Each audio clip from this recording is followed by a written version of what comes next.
Welcome, everyone. My name is Corinne, and I will be your moderator this evening. I'm excited to welcome Phylip Curtis, Director of Sales and Marketing with Unitas Dental, as our speaker tonight.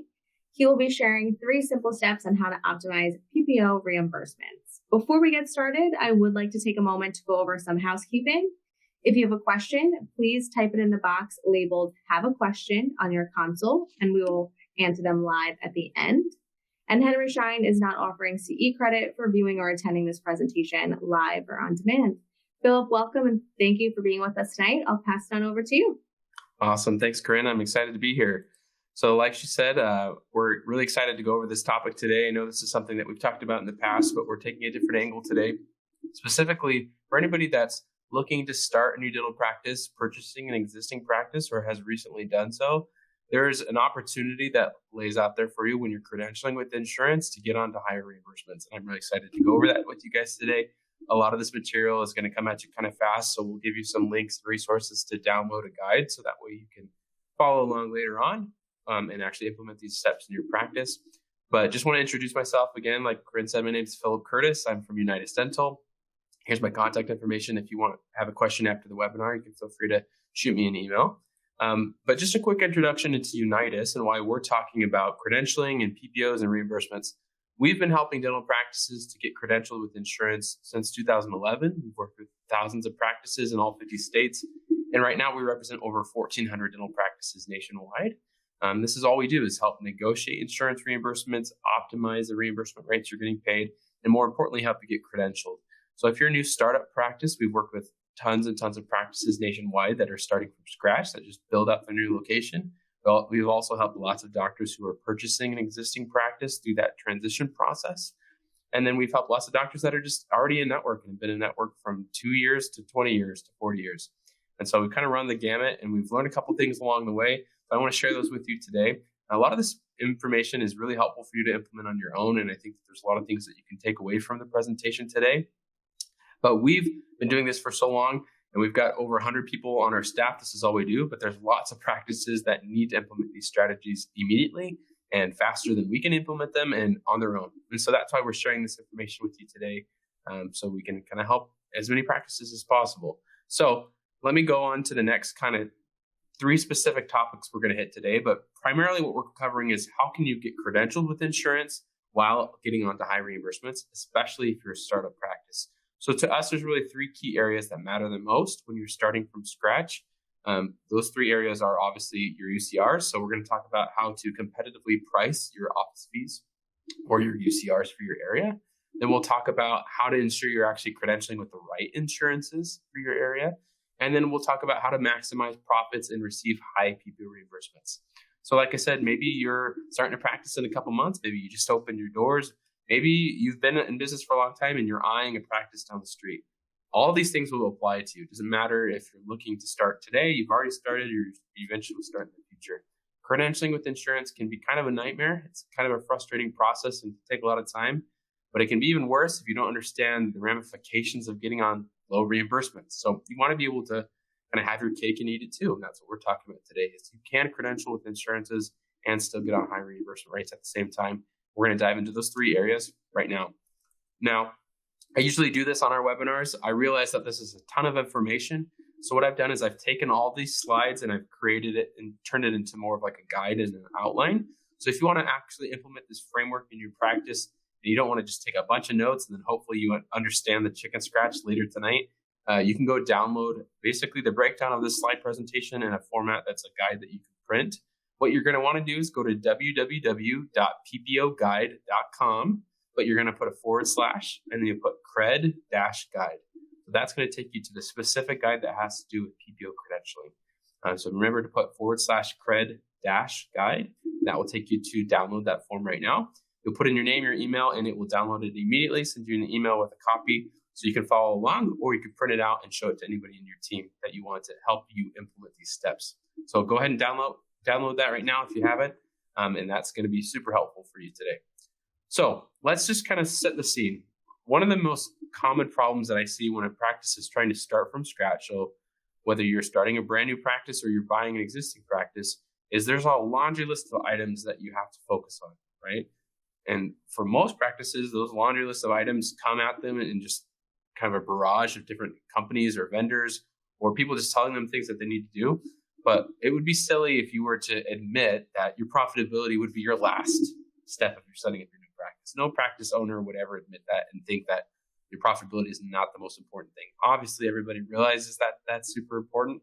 But the funny thing about PPOs and insurance, and specifically the dental market, is a lot of your profitability ultimately is controlled by the insurance company and how you credential and what reimbursement rates you get.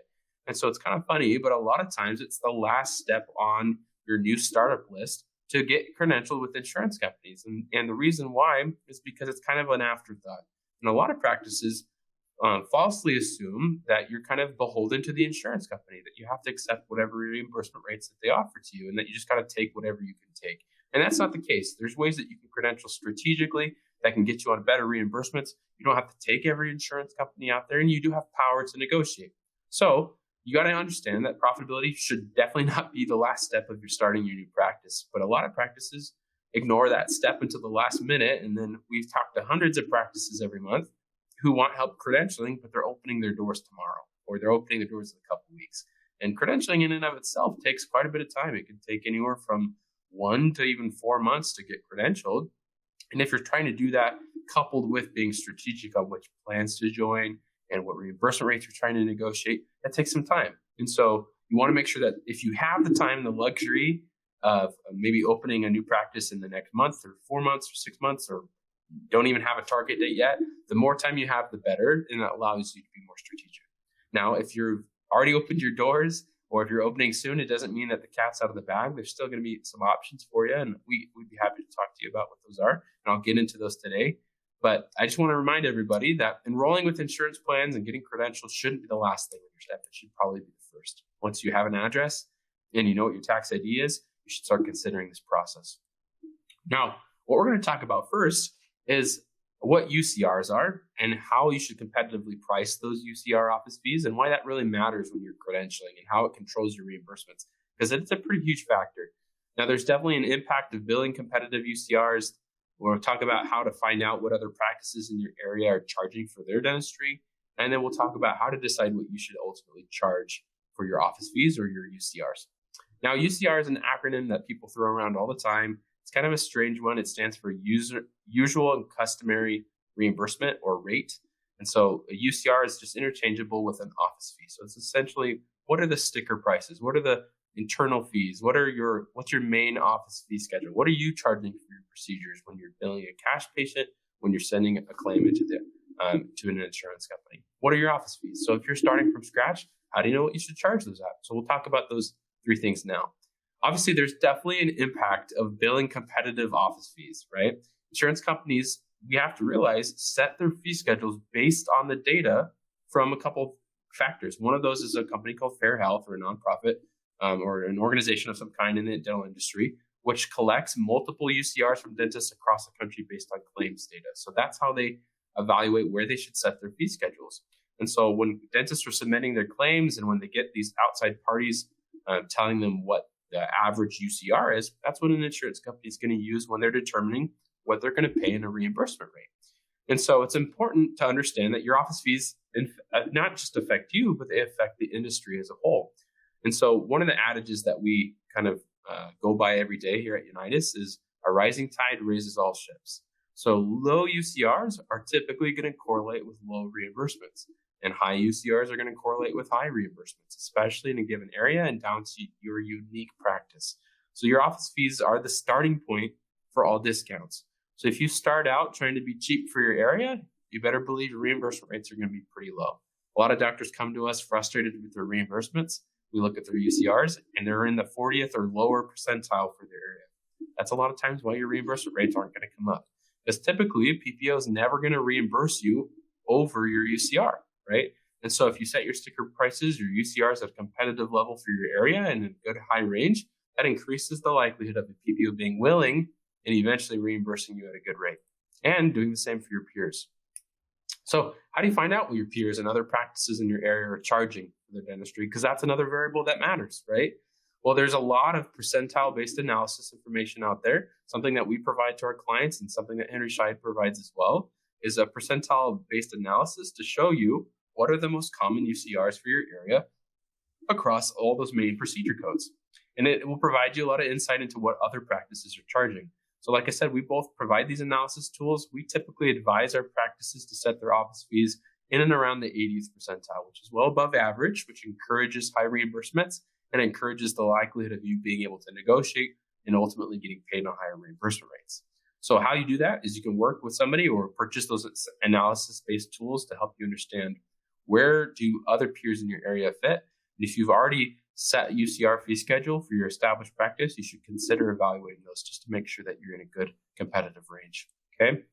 Now, how do you ultimately decide what you're going to charge? Well, for us, we like to focus on the simple wins. We don't think that you should really worry about establishing a perfect fee schedule for all 9,000 CDT codes that are out there, right? You should probably prioritize the codes that you plan to focus on for your practice. So if you're a specialist, focus in on setting those prices on those specialty codes. And if you're a GP, focus in on the codes that at whatever former practice you've worked at, or generally what other practices in your area do the most work on. And then create a spreadsheet. Nail it down to about 20 to 35-ish codes that you're going to focus on and enter and select what those UCRs are going to be. If you have that available percentile base to look after, then focus in on the procedures that matter the most. And then also consider what technology and equipment and materials you plan to use. So if you have a lot of upfront costs, or if you're purchasing a practice, you can take that into consideration. You know that there's going to be a lot of costs coming on. Consider having good, healthy fees. Because like everybody knows, we're in the middle of increasing inflation. So now's the time to anticipate that and have good, healthy office fees. Okay. Now, typically what we say is a rule of thumb is your office fee should generally be at least 20 to 30% above your highest paying PPO fee schedule. So as you start to get reimbursement rate offers from the insurance companies, that's another litmus test for you to check this. Am I on average at least 20 to 30% above my highest reimbursing fee schedule? If I'm not, then I probably should bump them up a little bit more. Okay. If you're way above that, that's okay. It doesn't mean that you need to come down on your UCRs. You just want to make sure there's at least that much margin, because the typical PPO is going to want to show at least that much of a discount to the patient when they end up reimbursing you. And then obviously finalize your office UCRs as early as possible so you can compare those amounts when you start to receive offers from the insurance company. Again, the context of what I'm talking about today is if you're starting a practice from scratch or you're buying an existing practice, analyzing your UCRs is important, but it's even more important when you're using it as a baseline to compare the reimbursement rates you're going to get paid from the insurance company. So the sooner you can finalize and determine what those are going to be, the sooner you'll have a baseline to evaluate and do a lot of the other things I'm going to tell you here later on to figure out how competitive of a fee schedule you're being offered. Okay. Now, some insurance companies also are going to require a copy of your office fees when you're applying to go in network. So again, sometimes it's a required step before you can even get credentialed. So the sooner you can finalize those and determine and feel comfortable with what those UCR rates, the better. That's going to just prepare you to credential and prepare you to hopefully optimize and consider which reimbursement rates you're going to take as a new practice. Now, again, here's another reminder. If you're just joining us halfway through this, I know this is a ton of information, but what we're talking about today are some really key tactics for PPO credentialing and getting onto higher reimbursements. A lot of the information I'm going to go over today is super helpful, things that you can actually implement in your own practice. But if you don't want to take a bunch of notes, go download that guide. You can get it at www.ppoguide.com/cred-guide. And you can download that PDF guide right now if you need to. All right, let's move on to point number 2. So a lot of practices ask this question. Even if you've already been in business for 20 years and accepting insurances, it's a common concern to wonder, am I with the right insurances in my area, right? Am I taking the right amount? Do I need to join more? Do I need to drop some? It's a pretty common concern. And so let's dive into that on how to ensure you're with the right PPOs. Because again, the definition of the right PPOs may change depending on what your strategy is, right? Some people determine the right amount by thinking about the number of PPOs, when we really prefer and prioritize the reimbursement of the PPOs. To us, it doesn't matter necessarily how many PPOs you're with. To us, the most important variable that you need to consider is the reimbursement rate. So which allow you to be the most profitable? Do they allow you to be profitable? Are you happy with those reimbursement rates? You should consider being in network with them. Okay, so let's talk about first just the purpose of insurance participation. Why should you even join PPOs to begin with? Then we'll talk about how to conduct some market research that can help you when you're selecting which PPOs to join. And then we'll talk about why it's helpful to look at your competition when you're evaluating which of these insurances you should accept. And then also, who are the major insurance companies in the market? So you just have a master list to kind of start with. We'll go over all of that right now. Now, as we go through this, if you have any questions, there should be a Q&A or a chat window down below, like Corinne said. If you have questions, we'll get to the Q&A towards the end. But if I'm going too fast, or if you didn't understand something, or if you have a specific question about your practice, feel free to put that in through the chat window, and I'll be happy to get to those when we get to the end of today's presentation. But let's jump in. All right. The purpose of insurance participation to us is pretty clear, but again, there's pros and there's cons. And dentists need to understand that there's pros and there's cons to insurance participation. Now, obviously, the pros is for in-network participation or joining insurances is there's a couple things. Number one, you're going to get listed in a preferred provider directory on that insurance company's website. It's going to help with new patient acquisition. Reason why is because typically about 70 to 80% of all Americans are covered by some form of PPO insurance.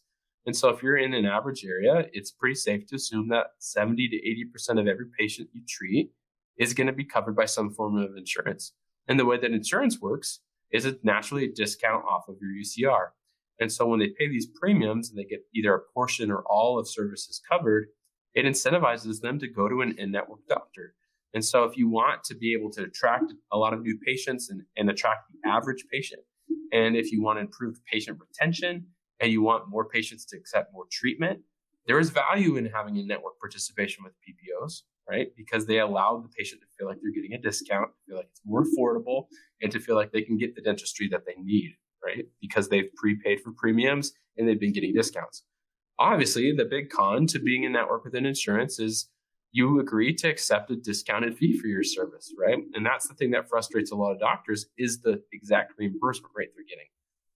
Everybody understands that there needs to be a discount.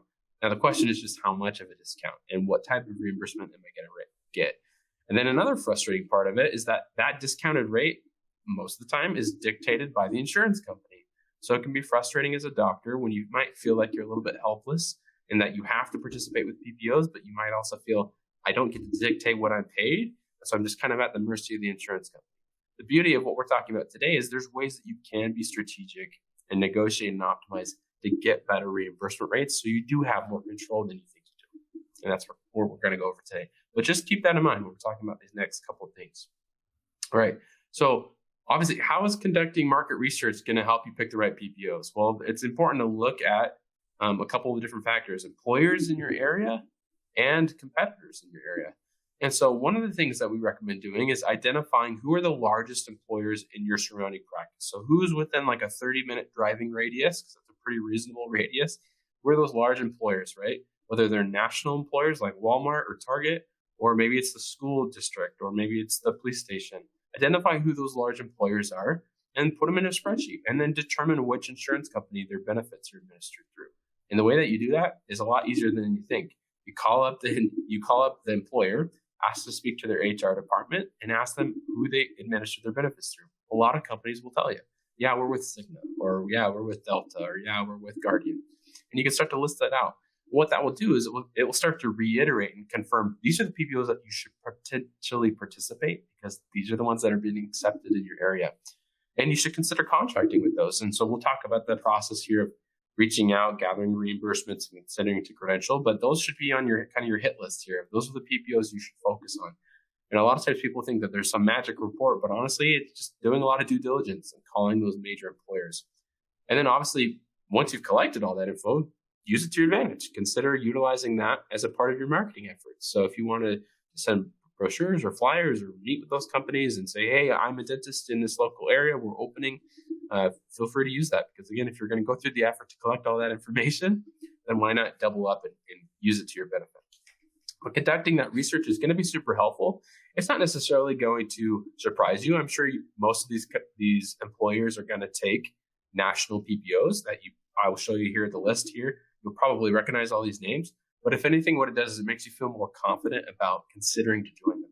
A lot of times when you see a reimbursement rate, you might not be super happy about it, but knowing that enough employers in your area take it may be the deciding factor on whether or not you end up taking it to begin with. And so knowing that is helpful information. It's not a deal breaker, but it's also definitely going to be helpful for you when you're making that decision on which PPOs you should join in your area. This applies just as much to existing practices as well. If you find yourself wondering, are we with too many insurances? Are we with not enough insurances? Do the same thing. Identify those employers, make those phone calls and ask who they're accepting. Figure out if you guys are with the right ones, if there's ones you should join, or if there's a PPO out there that none of these employers take, they're not too happy with. Consider evaluating that when you're doing that research. So one of the things we do for our clients is we do a similar report. We'll gather this information, but we put it into a spreadsheet just like this. So this is what I'd recommend you do. Create a spreadsheet, put in the company's name, put in the address, the phone number, and figure out who their dental benefits are through. And that can serve as a really helpful tool for whoever does the marketing for your practice as basically a target list of who you should market to on a regular basis.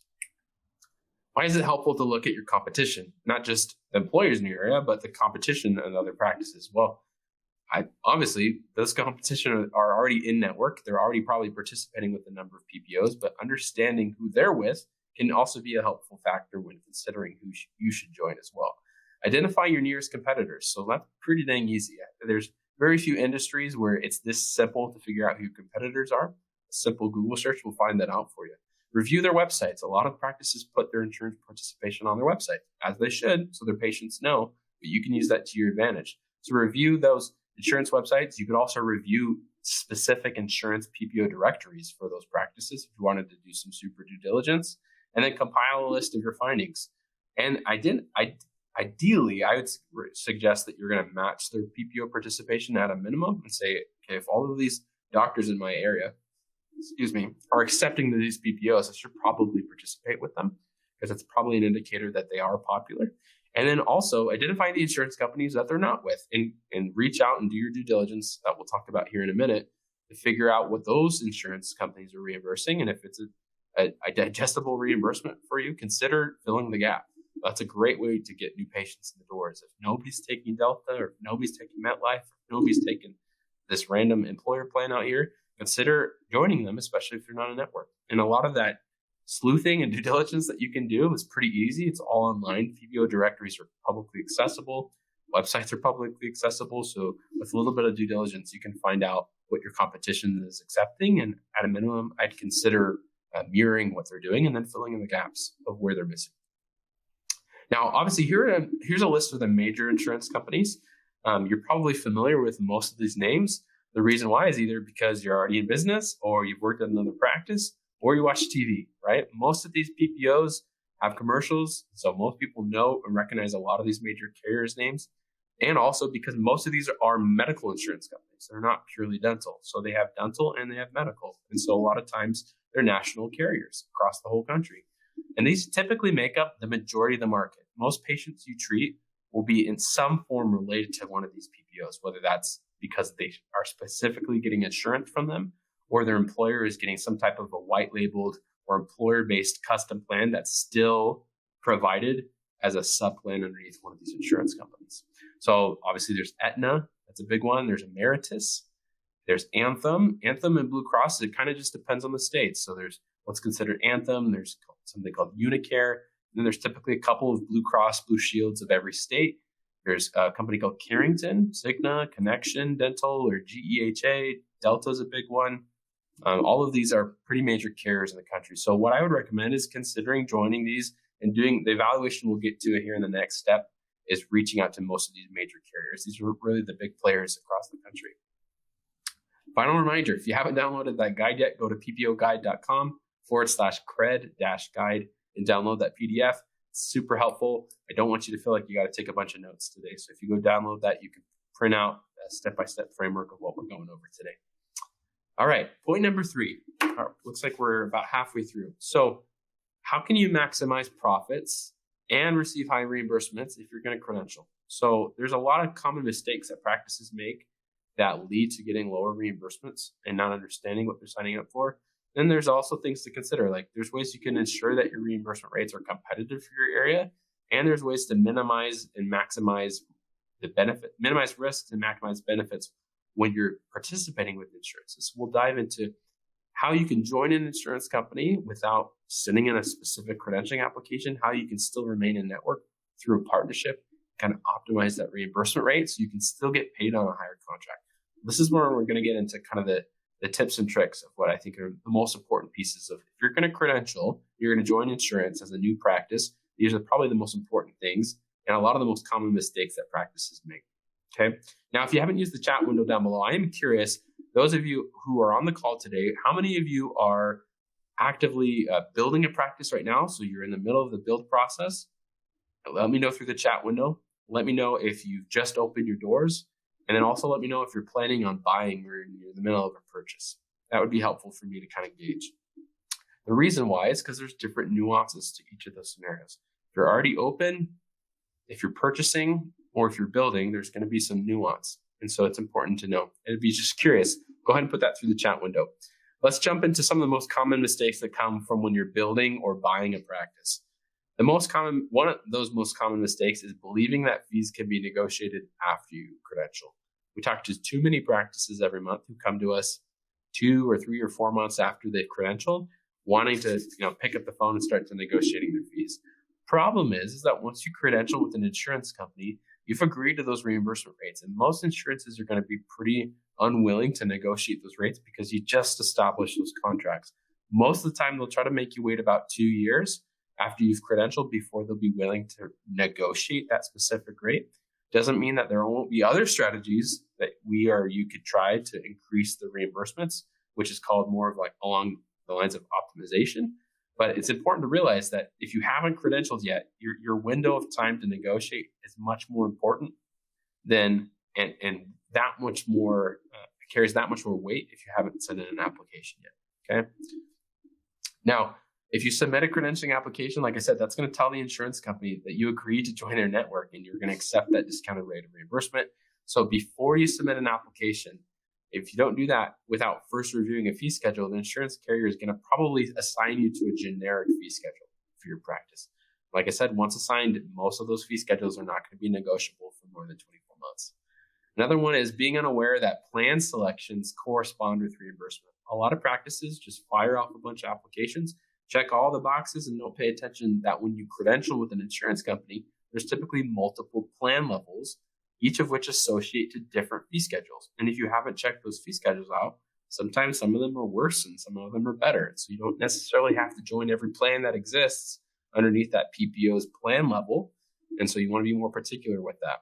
Okay. Those typically correspond to a specific fee schedule that you should be able to see before you credential. So common examples of this are companies like Delta. Delta has what's called Delta PPO and Delta Premier, 2 different fee schedules. Cigna has what's called DPPO Advantage and DPPO. Those have different fee schedules. Carrington has a plethora of fee schedules. There's Platinum, there's Carrington Care, there's POS, there's Care 500. A lot of these insurance companies have multiple plan levels. So if you're planning on credentialing with them and you just click all the boxes or you check off all the boxes, you're going to join a plethora of different fee schedules that will end up getting you different patient bases who will be paid on different reimbursements. So the key to remember here is to understand and know what the fee schedules are before you ever sign up for the insurance company. So that way you understand what you're signing up for. Another common mistake is being unaware of different types of PPO participation and how you can use that to your advantage. A lot of practices think that you just credential with an insurance and that's how it works and that's how you get in network. And they don't realize that because PPOs and companies partner with each other, you can actually access one insurance company by joining one of their partners instead of having to credential directly with every single insurance company. So, like I said, there's multiple ways that you can actually participate with an insurance company. The best way to understand insurances is to look at this graphic. They all partner with each other. Almost every insurance company leases from one company to another. So that what they've done is they've kind of created this invisible web across the industry that allows you to technically participate with almost any insurance company because they all have active partnerships with each other. So what does that mean? Well, there's really 3 different ways you can actually get paid by an insurance company if you're going to credential with them. So the first one is the most common. That's what we consider a direct contract. So participation type number 1 means that if you're under a direct contract, you've credentialed with that insurance company, you've agreed to their reimbursement rates, and when you treat your patient, they pay the claim according to the reimbursements. You're probably like, that's what insurance is. That's how it works. You're right. That's the most common type of participation. But the other kinds typically happen to you, or there's something that you intentionally try to sign up for if you're trying to be strategic. and they're just different. So PPO-to-PPO leasing is typically something that happens to you unless you intentionally try to make it work. What happens is when you directly contract with a carrier, that carrier, let's say it's Guardian, has the power to lease you out to other insurance companies you've never actually credentialed with. So Guardian has the power to lease you out or borrow you out to companies like Aetna or Sun Life or Connection or potentially Principal or Emeritus. There's different ways that these PPOs can lease you out. So what does that mean? Well, if you never credentialed with Aetna, Aetna can come along to Guardian and say, hey, I see that you have Dr. Smith in network. We'd like to lease him from you. And so what they'll do is they'll pay a fee to borrow Dr. Smith through that existing contract. And so all of a sudden, by signing some paperwork, you're now magically in network with Aetna, and that paperwork was not something you signed. So Aetna and Guardian create a relationship. They signed some paperwork. They've created a partnership. And now all of a sudden, Aetna patients might start showing up at your practice, even though you never sent in an application to Aetna. And then you send off the claim comes back, and it's paid in network. And it's paid according to Guardian's fee schedule. So what Aetna is doing is they're literally borrowing this relationship. They're still paying the claim, but the reimbursement rate that they're paying you on is Guardian's. Okay, that exists with almost every insurance company out there. By its nature, it's not necessarily a bad thing. If anything, you can actually sometimes use it to your advantage. So if Guardian has a higher reimbursement rate than Aetna, maybe you want to credential with Guardian and not directly with Aetna, or vice versa. If Cigna or Principal or Emeritus or Humana, or if any of these insurance companies have higher reimbursement rates than each other, it's possible to get access through one of their partners in a way that gets you paid on that higher option. Instead of just credentialing directly with every carrier, you can do that strategically. Okay. The other type of participation is what's called umbrella networking. So these umbrella networks aren't really considered insurance companies. They're more like a middleman, or essentially they're a network. That's why they're called umbrellas, where lots of plans fall underneath them, or lots of PPOs fall underneath them. So umbrella companies, typically you don't see commercials for them because they don't really sell plans to patients. What they do is they're really good at creating partnerships with multiple insurance carriers. So companies like Dentamax or Carrington or Zealous, right? Or Connection or GEHA, these companies are umbrella networks. And so what they do is when you credential with an umbrella network, they can turn around and shoot your information out to multiple PPOs under their network. And then you may fall into place and get paid in network through that umbrella. So what does that mean? So let's say you credentialed with Dentamax, for example, and let's say Dentamax has a partnership with MetLife, Cigna, and Guardian. Well, they may turn around and send that information out to them. And then if MetLife, Cigna, and Guardian all accept that information, you may now be in network. So you can treat all three of those patients and get those claims paid in network. But what's going to happen is all three of those companies are going to pay their claims according to Dentamax's fee schedule. So they're basically borrowing that relationship. Again, by its nature, not necessarily a bad or a good thing. It's just a different way to actually participate with an insurance company. So if you're doing that strategically, there can be ways where you can participate with an umbrella if it's a higher paying reimbursement, or vice versa. You may credential with too many umbrellas, and maybe many or all of those have worse fee schedules than what else remains in the industry. So one of the common problems we see with practices is they do what we call over network. They send in an application to literally every company under the sun. That's the worst possible thing you could do, right? Especially if you're not doing it strategically. You don't want to credential with everybody and have multiple layers of networking, because then what you do is you confuse the insurance companies and you give them lots of options on how to pay you. So if you're in network with Dentamax and Carrington and Connection and Zealous and every PPO, then they got 5 or 6 or 10 or 15 fee schedules to potentially pay you on every time they pay a claim. That's not what you want. You want to get on the highest paying and highest reimbursing fee schedule. All right. So when you're reaching out to an insurance company and saying, hey, I'd like to know what your fee schedule is before a credential, what you can do is you can call provider relations to ask them for an application packet and a fee schedule proposal. What you want to do is create a spreadsheet with those key procedures that we talked about earlier, and then compare what is your UCR against those reimbursement rates, and figure out what are the best participation types. So if this PPO has a higher reimbursement than this PPO and they partner together, maybe you should consider joining the partner as opposed to joining the PPO directly, or vice versa. Consider the best participation type for the maximum reimbursement, not just the PPO's fee schedule. Okay. Now, one of the things we do for our clients is we help them evaluate all the different ways they potentially could participate. So we'll throw it into a report like this. This is what I'm suggesting. Put in your main procedure codes, put in your UCRs. And if you're evaluating Guardian versus Zealous or Aetna versus Principal or Principal versus Emeritus, figure out who's got the better fee schedule and evaluate percentage by percentage who's got the better reimbursement rate, and then identify and try to credential that way. How you're going to ensure your PPO fees are actually still competitive for your area is you need to understand that there's a couple of different variables and services out there that can help you ensure that those fees are competitive. So imagine a scenario where you're reaching out to all of these PPOs and you're thinking, okay, here are the ones I want to join. I'm going to reach out and gather and say, hey, I want to see your fee schedule before I credential. You've evaluated them.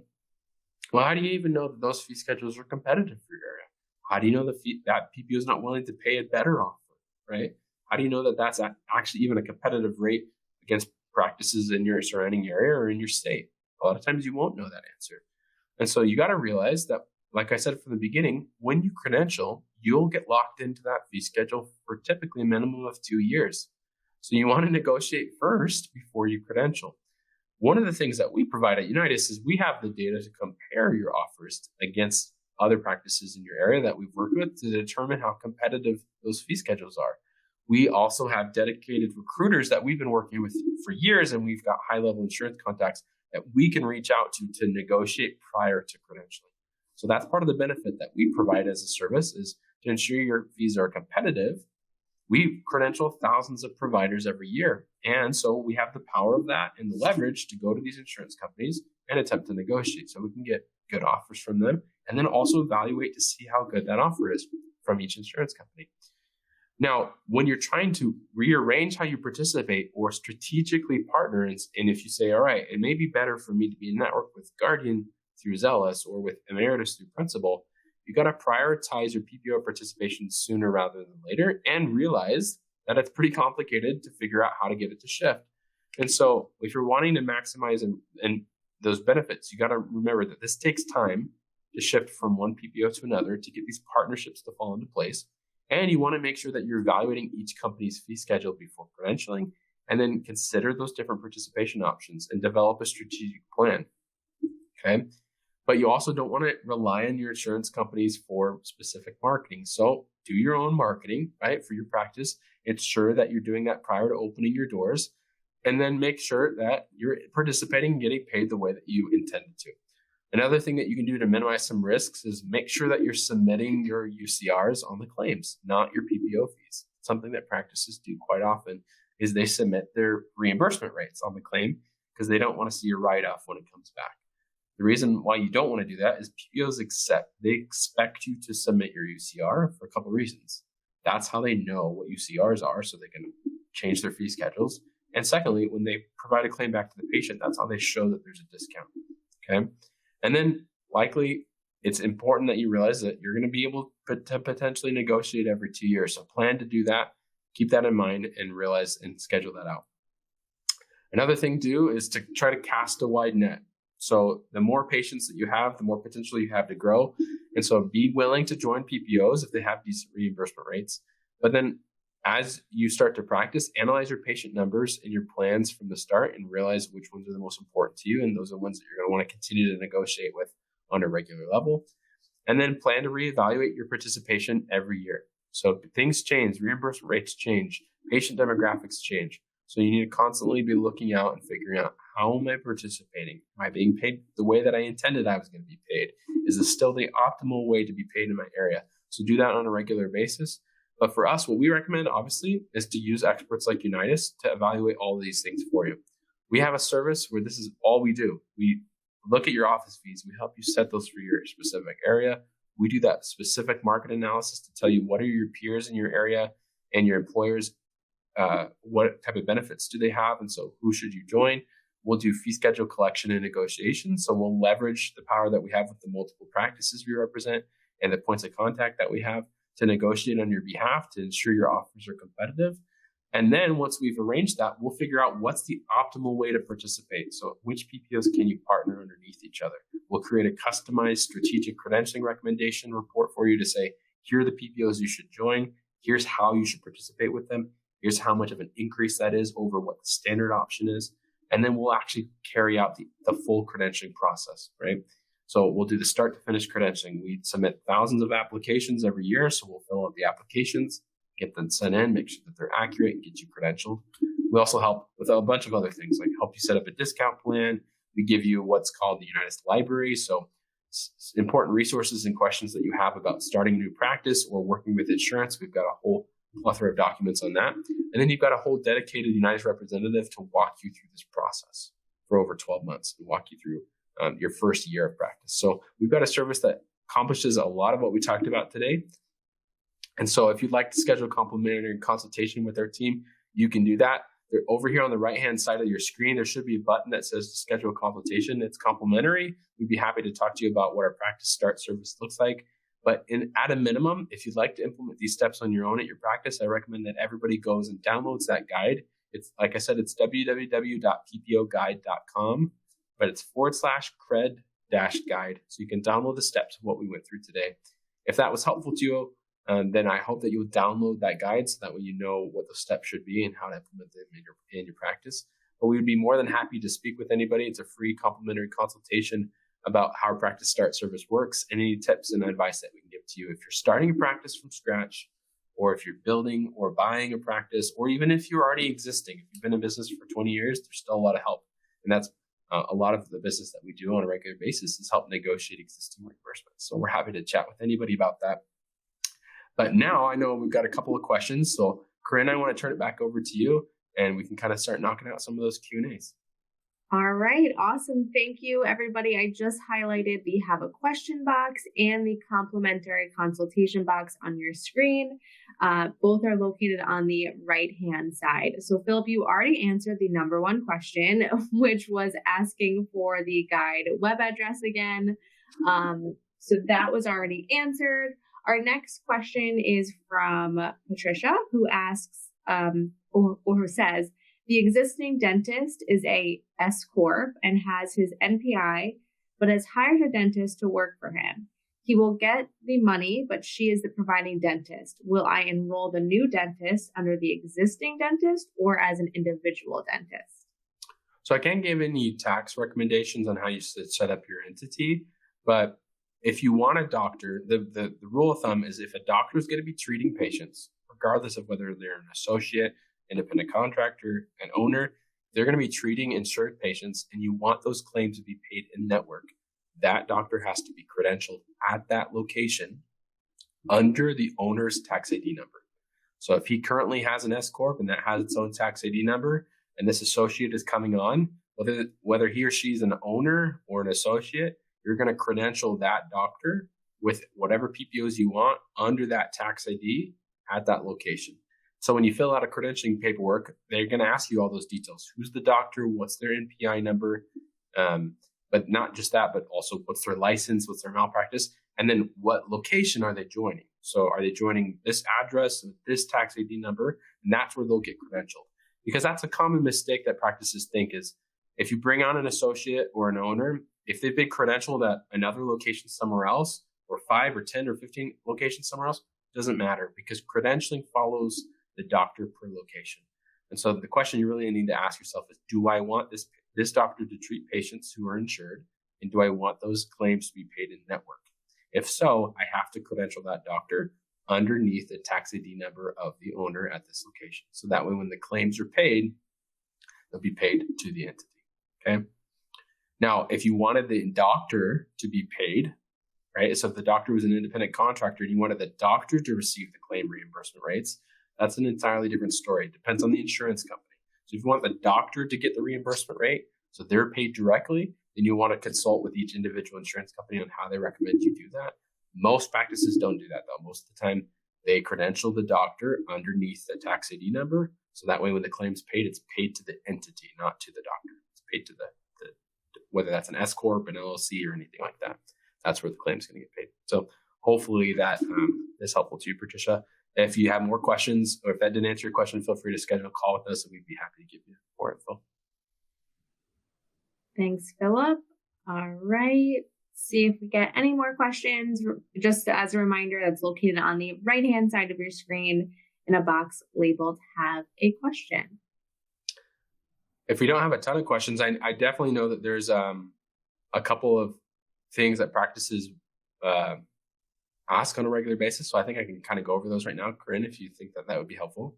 Yeah, of course. That would be great. Thank you. All right. I had these written ahead of time. Let me make sure that I've pulled them up. So it really just depends on what your situation is. But a lot of you I know are probably buying an existing practice. That's increasingly becoming more popular, especially with COVID and with everything that's happened in the industry. A lot of doctors are retiring early or they're consolidating. And so there's a lot of purchasing happening of existing locations and existing practices.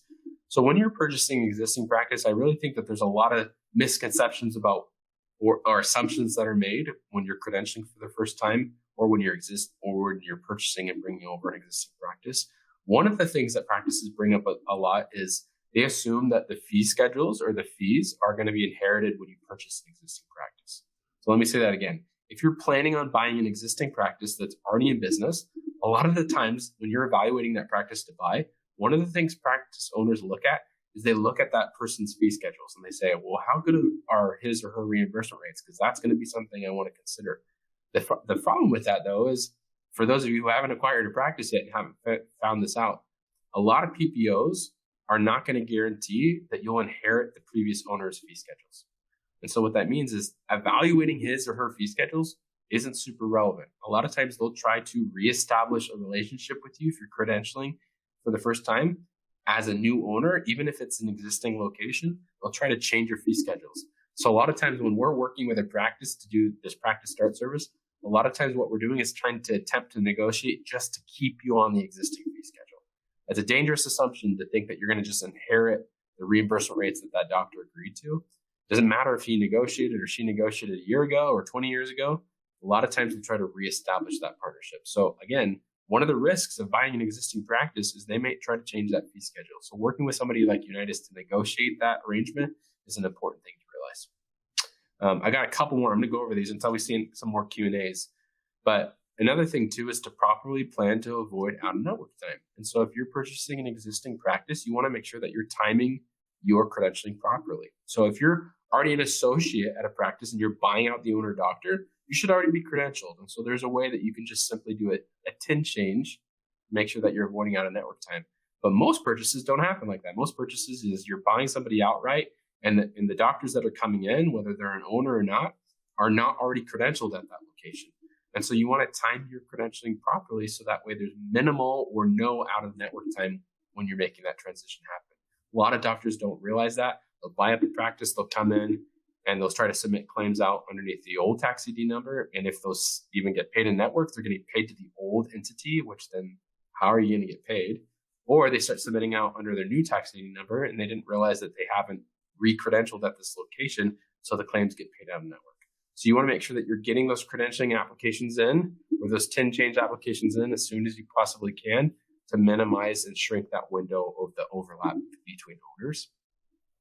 And another misconception that I kind of brought up a couple minutes ago is that a lot of practices think that credentialing with an insurance is kind of like getting an NPI number or getting a dental license, where once you have it, it just applies across the country and you can just carry it around with you wherever you need. But that's not the same as credentialing. So when you credential with an insurance company, it follows the doctor at that location under that tax ID number. So if you are a doctor and you're an associate and you've been working at a DSO for 5 years and you're going to go open up your new practice, you're not already credentialed at that new practice. It doesn't matter that you've credentialed at this old location. You still have to fill out credentialing paperwork. You still have to go through the vetting process and you still have to become in network at this new location. Even if you filled out and you've gotten credentialed at 50 other locations, credentialing follows the doctor per location, per tax ID number. So keep that in mind. So a lot of doctors think, oh, I'm already credentialed, so I can buy this practice and open my doors in a couple of weeks, and they don't realize that the process is still the same. It can still take anywhere from 30 to 90 days to get credentialed, even if you've been credentialed 45 times at different locations. So that's another thing that we just want to remind practices when they're thinking about credentialing. And then just again, the final reminder is credentialing takes time. And so timing your acquisition is important if you're acquiring a practice or if you're building from scratch. Our typical rule of thumb is if you're building from scratch, you want to talk to somebody like Unitas at least about 4 months before you plan on opening your doors So that way it gives us enough time to go through the process of negotiating and figuring out which PPOs you should join, doing all that due diligence and marketing research. Give us at least a month to a month and a half to do all that work and then start to credential you, because credentialing can take, like I said, anywhere from 30 to 90 days. So you can be like anywhere from 1 to 3 months to get credentialed. And so if you want to open your doors and treat patients in network, you got to be in network. And so you got to time that credentialing and make sure that you've got that applications completed and that you've got your effective date. That's all how it happened well before you open your doors, if you can control it. Now, it doesn't mean that obviously if you're opening up next week, you still can't send in applications, and it doesn't mean that you still can't negotiate. You just got to realize that the timeline's the same, no matter when you're planning on opening your doors. So be ahead of the game. If you're one of the lucky ones to be on the call today that's planning on buying or building a practice, but you don't really even know when that's going to happen, now you have all this information and you know when you should have that timeline. I had a call a couple of weeks ago with a doctor that he had sat on a similar presentation to this a year ago, and he had kind of sat on the presentation and realized, oh man, I need to realize that this timeline's important. And so then finally he knew that when he should approach us, and we were able to kind of save him from that. But I have way more consultations on a regular basis with doctors who are opening their doors next week or 2 weeks from now, and they haven't even gotten credentialed yet, but they also want to negotiate. And it's disappointing for them to hear that it's going to take longer than they thought, but at least they've caught us. And then I also have calls with practices that already credentialed and they did it 3 months ago, and they're kind of upset that they've gotten locked into fee schedules. Now, not all of the cat's out of the bag at that point. We can still help you look at some optimization options, but a lot of times in an ideal scenario, you want to come to us with enough time so we can do all that due diligence. So keep that in mind. And like we said, go ahead and schedule a free call with us. We're happy to talk you through all the pros and the cons. And even if you don't work with us, it's a consultation. So we're happy to give you some good free advice. I think we may have seen a couple more questions come in. Corinne. We did, yes. Our first question, or our next question, is from Brandon, who asks, if you are purchasing a practice and in the process of credentialing, how do you charge patients? So it just depends on who's rendering treatment, really, at the end of the day. So a lot of times the ideal scenario is to have the owner doctor stay on for a period of time during the transition. So he or she can render the majority of the treatment. So you can bill out underneath that tax ID number. If you're rendering treatment and you're not credentialed yet, and if you want to file the claim legally, you got to put it out underneath your own name and under either your soon to be acquired tax ID number or your NPI number. And just know that you're going to be paid on network. And that's going to be a period of time until you get credentialed. That's why I was saying earlier, if you're planning on making that purchase happen and you've got kind of a timetable, as much overlap as you can, the better. If the owner doctor will stay on, that's great. If they won't, then just try to get credentialed as soon as possible, so that way you minimize your out-of-network time. If you're existing as an associate and you're already credentialed and you're buying out the doctor, a lot of times that's probably like the best scenario, because in that scenario, a lot of times you can continue to bill out under the old doctor, but still under yourself, under your old participation, and then establish new participation for yourself under the new tax ID. So that way, once you have an effective date, you just simply change how you're submitting the claim. So the best possible scenario that minimizes the most out-of-network time is when an associate who's already credentialed buys out an owner, and then simply is just switching their tax ID. It's not super common that that's the arrangement, but Brandon, I'm happy to talk to you about kind of the timing. If you're in the midst of it, we can talk to you about how to mitigate some of that out-of-network time. If you just schedule a consultation with us, we can talk to you about what your options are, because again, it just depends on what your timing is. If you're in the midst of it, if it's coming soon, or if you've got some time, and depending on who is the owner and if they'll stay on or not. So we'll talk to you about that. Okay, perfect. Moving on to our next question from Patricia. She asks, a new dentist out of school cannot credential until they've received their NPI and DEA. How do you handle that? So that's partly true. You're right, Patricia. So in order for a doctor to credential, they do have to have a couple of things. They have to have an NPI number. They have to have a dental license. They have to have a malpractice policy.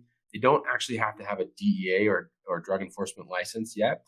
If they don't have their DEA yet, I know a lot of times that can take a while. You can still actually credential them. And when you credential that new doctor, as long as you've got their NPI, like I said, their malpractice and their dental license, you typically can submit a letterhead with the application saying, hey, this doctor doesn't have his or her DEA yet, but this other doctor at the location does. So he or she's going to prescribe all of the medication or any of the drugs to any patients on their behalf. And then you'll attach that doctor's DEA with the letterhead. And a lot of times the insurance company will approve that. So if you're still rendering treatment, so again, if Dr. Smith is credentialed and he doesn't have his DEA yet, a lot of times you can still have the other doctors who have a DEA prescribe the prescriptions, and the PPO will allow you to credential him even without a DEA, as long as you've got somebody on staff that has one. So hopefully that helps. Right. I think that wraps up our Q&A session this evening. Awesome. Thank you. Thank you so much, Phylip, for your time and your expertise. And thank you to Unitas for sponsoring this webinar and putting this together for us. As a reminder, if you would like to schedule a complimentary consultation, you can do so on the right-hand side of your screen. That will be highlighted shortly. We also did record tonight's webinar, and we'll email the recording out sometime in the next week. We would appreciate your feedback via our survey that will pop up on your screen shortly. Thank you all for joining us. We look forward to seeing you on future webinars. And Phylip, thank you again for everything tonight. Awesome. Thanks, Corinne. Thanks, everyone. Appreciate it. Have a great day. Have a good day. Bye.